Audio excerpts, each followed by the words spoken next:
तो कहीं न कहीं जैसे कि कहते हैं कि पहले के युगों में बहुत तपस्या करनी पड़ती थी भगवान को पाने के लिए। राइट। और आज के टाइम में जैसे प्रेमानंद महाराज जी भी कहते हैं कि नाम जाप वगैरह आप करो और अच्छे कर्म करो तो आप भगवान को पा सकते हो। ये 1000% करेक्ट है। मैंने सिर्फ हमारे सनातन धर्म में ही सिर्फ की चीजें ही नहीं पढ़ी हैं, बल्कि आप अन्य धर्मों में भी देखेंगे तो नाम जप की बहुत बड़ी महिमा है। सब नाम जप की बातें करते हैं। आप सिख धर्म की बात कर लें, नाम जप हर हर एक धर्म में नाम जप की बात होती है। क्यों? क्योंकि Kalyug is full of distractions. Right. Kalyug is full of such people who are always pulling you know वो आपको हमेशा पुल डाउन करेंगे, वो आपको कभी ऊपर नहीं उठने जब आप देंगे। कुछ अच्छा करने जाओ तो हमेशा आपको आपके फैमिली वाले ही आपको सपोर्ट नहीं करते। अगर आप देखिए कोई भी, अगर आप एक फैमिली में कोई भक्ति का नाम भी ले तो उनके लिए वो शर्म की बात हो जाती है कि अरे मेरा बेटा भक्ति करने लग गया। They would not like to speak about that. वो क्यों है? एक्चुअली लोगों को आजकल मॉडर्न कल्चर ज़्यादा अच्छा लगता है। अगर आप दारू नहीं पीते, अगर आप सिगरेट नहीं पीते, तो आपको आपको Sideline कर एम्बैरस दिया होना जाएगा। पड़ता है। साइड लाइन कर दिया जाएगा। बिल्कुल कर दिया जाता है। मुझे खुद किया गया है। मेरी फ्रेंड सर्कल में भी मुझे बताना पड़ता था, दिखाना पड़ता था कि मैं पीती हूँ पर अभी नहीं पी रही। क्यों? ओह! क्योंकि आपको ये फील कराया जाता है कि अरे व्हाई, क्यों सब करते लाइफ को एंजॉय करो, इसी तो एंजॉयमेंट बोलते हैं। तो ये बहुत ऑपोजिट है कि जो जिम जाता है, जो हेल्दी खाता है, जो शराब नहीं पीता, जो सिगरेट नहीं पीता, वो अगर अपना पॉइंट रखना भी चाहे ना कि मैंने, तो उसे शेम कर दिया जाएगा। उसी के फ्रेंड्स, उसी की फैमिली उसे पुल डाउन करेंगी। ये है कलयुग का जो मैं बोलूं इम्पैक्ट। क्योंकि मेजोरिटी ऑफ पीपल जो है ना वो इसी लाइन में वो ही है। गलत चल रहा है। तो आप ही साइड लाइन हो। तो आप अगर रैट रेस पे चल रहे हो तो फिर कहीं ना कहीं आप गलत कर रहे हो। बिल्कुल। आपको एक बार रुक के समझने की जरूरत है कि क्योंकि हर कोई उसी दिशा में चल रहा है तो क्या मैं सही चल रहा हूँ?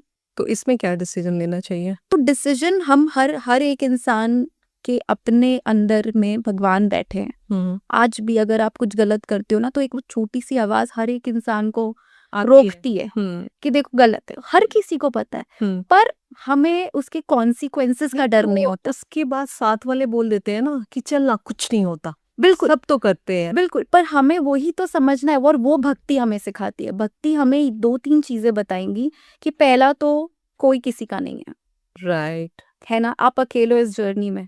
यहाँ तक कि पति पत्नी भी 2 जने जो जिनको बोला जाता है सोलमेट्स, उनके भी कर्म अलग अलग अगर होंगे तो उनकी भी जर्नी अलग हो जाएगी। राइट? ये आपको भक्ति बताती है। इसीलिए भक्ति, और भक्ति कैसे आएगी? नाम जप।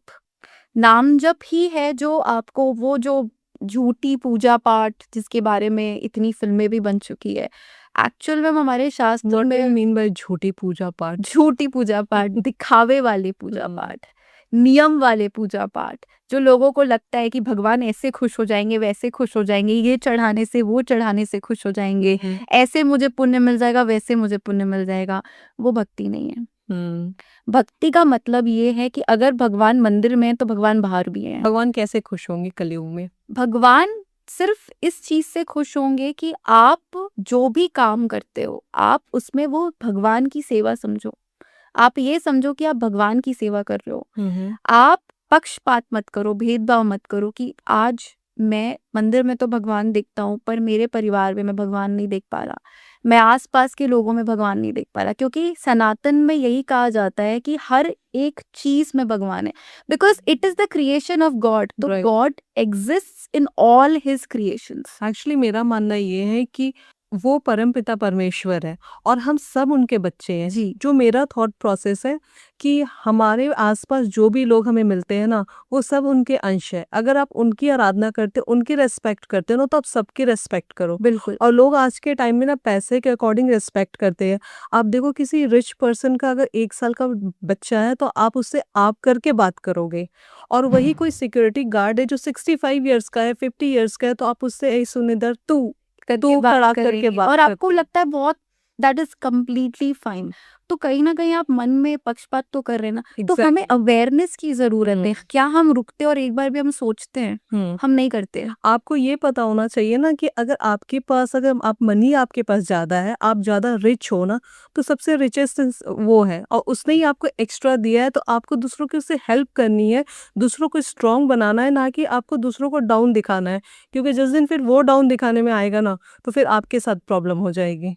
लोग घमंड इसी बात का करते हैं जब उनके पास पावर आ जाती है। उन्हें लगता है अरे मैं बहुत पावर मुझे ऐसा लगता है ना, जो लोग पैसों की घमंड दिखाते हैं ना, वो बहुत मन-मन मुस्कुराते होंगे देख कर कि तू बड़ा नादान है, जो इन मेरे चीज़ों पे लिए वो घमंड कर रहा है। समुद्र से चम्मच के बराबर भी चम्मच के है। बराबर भी शायद नहीं है, और जो जिन चीज़ों पे तू घमंड कर रहा है ना, तो वो उस पे वो मुस्कुराते होंगे। तो आप देखो ना बड़ी-बड़ी बीएमडब्ल्यू कार्स, हुँ, बड़े-बड़े जेट, बड़े-बड़े एयरप्लेन्स ऐसे धराशायी हो जाते हैं। बिल्कुल, पता भी नहीं लगता उसका अंश ऐसे मिट जाता है। बिल्कुल। तो एज़ ह्यूमन बीइंग्स हमें डरना भी ज़रूरी है।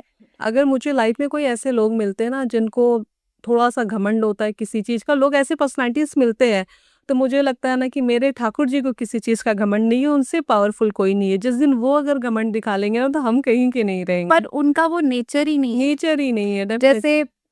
कहते हैं ना सूर्य भगवान, हुँ, उनका नेचर ही नहीं कि कभी वो अंधेरा कर पाएँ, बिल्कुल। है ना? हुँ, हुँ। वो उनका नेचर ही कि वो प्रकाश उसी तरह से हमें भी यही सिखाया जाता है कि जो आपका नेचर है, योर ट्रू नेचर, हुँ, आप उस ट्रू नेचर को कभी भी सिचुएशन वाइज़ नहीं बदल सकते। जी।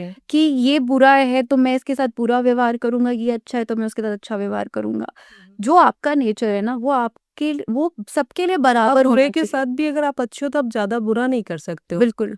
कई बार ऐसा सुनने को भी आता है, एक चीज़ मेरे माइंड में और आ रहा है कि लोग कहते हैं कि बेटियाँ वो अच्छी बहू नहीं हुँ। है ना? बहुओं को हमेशा खराब कहा जाता है, लेकिन मैं कहती हूँ कि इंसान अच्छा या बुरा होता है। अगर वो बेटी अच्छी है ना, अगर वो बहन अच्छी है, तो वो अच्छी बहू भी बनेगी।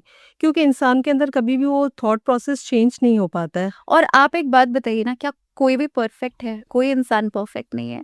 अगर ये नेचर है, ह्यूमन नेचर है कि जो मेरे अंदर है ना, मैं आपके अंदर भी वही देखूँगी। हुँ, इफ अगर मेरे अंदर गुडनेस है, तो मैं आपकी गुडनेस 4 गुडनेस गिनाऊँगी। एग्ज़ैक्टली। पर अगर मेरे अंदर मैं खुद ही अपने आप जेलसी को हो या खुद को बट इनकम्प्लीट मान रही हूँ। और ऐसे लोग अपने लिए ही क्रिटिकल होते हैं। वो राइट। लोग सेल्फ क्रिटिकल होते हैं, वो खुद से खुश नहीं होते। सेल्फ सैटिस्फैक्शन नहीं वो होता खुद से भी उनमें। सैटिस्फाइड नहीं होते हुँ। और वो उनकी खुद की इनसिक्योरिटी होती है जो लोगों के अंदर कमियाँ लिखती है। ओके। और कलयुग में एक चीज़ मैं ये नोटिस करती हूँ कि लोगों को तारीफ़ बहुत पसंद है।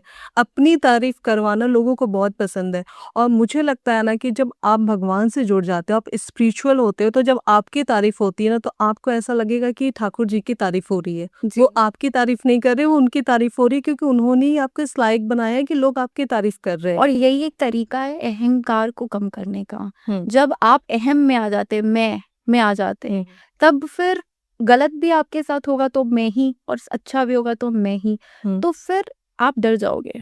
जी। आप जब तक आपकी लाइफ में अच्छा चल रहा है हुँ, ना, तो आपको लगेगा हाँ, बहुत अच्छा मैं। पर जब थोड़ा-सा भी गलत होने लगेगा ना, तो आप डर जाओगे क्योंकि आपने कभी किसी को खुद को समर्पित नहीं किया। बिल्कुल। आपने वो सुप्रीम पावर को खुद को समर्पित नहीं किया। पर अगर आप समर्पित हो, हुँ, तो अच्छा या बुरा आपको पता है वो है जो मेरा ध्यान रख लेगा। बिल्कुल। तू सँभाल लेना मुझे, बाकी मुझे बता दे मुझे क्या करना है। जी, ओके। बिल्कुल।